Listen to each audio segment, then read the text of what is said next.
ধারাবাহিক কারফিউ শিথিলে স্বাভাবিক হয়ে আসছে রংপুরের জনজীবন। মহানগরীর সড়কগুলোতে বাড়ছে যান চলাচল। বিস্তারিত জানাতে রংপুর থেকে যুক্ত হচ্ছেন সহকর্মী আশিকুর রহমান ডিফেন্স। সার্বিক পরিস্থিতি যদি বলতে হয় তবে বর্তমানে রংপুরের পরিস্থিতি অনেকটাই স্বাভাবিক হয়ে আসছে।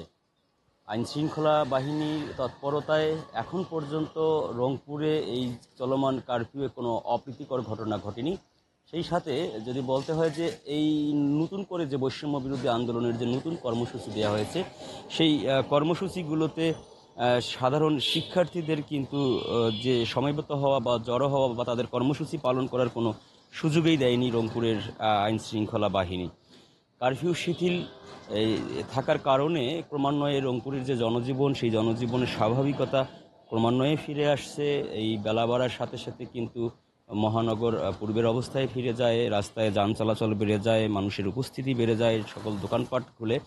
সেই সাথে বলে রাখি যে এই কারফিউ শিথিল থাকলেও যে বলা চলে যে নিরাপত্তার চাদরে কিন্তু মুড়িয়ে ফেলা হয়েছে এই রংপুর মহানগরকে, যাতে করে কোনো আইনশৃঙ্খলার অবনতি না হয়, বিঘ্নতা না ঘটে। সে কারণে সর্বোচ্চ সচেষ্ট রয়েছে এখানকার আইনশৃঙ্খলা বাহিনী। আর ইতিমধ্যেই এই 22টি মামলা দায়ের হয়েছে বিভিন্ন নাশকতার ঘটনায়। সেই 22টি মামলায় 2 শতাধিকেরও বেশি আটক রয়েছেন, গ্রেপ্তার হয়েছেন। অন্যদিকে র্যাব গেল 3 দিনে অভিযান চালিয়ে রংপুর মহানগর সহ অন্যান্য জেলাগুলো থেকে রংপুর বিভাগের প্রায় 43 জনকে গ্রেফতার করেছে বলে তারা একটি প্রেস বিজ্ঞপ্তিতে জানিয়েছে।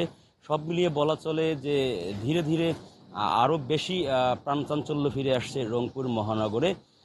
এই ছিল রংপুরের সর্বশেষ পরিস্থিতি।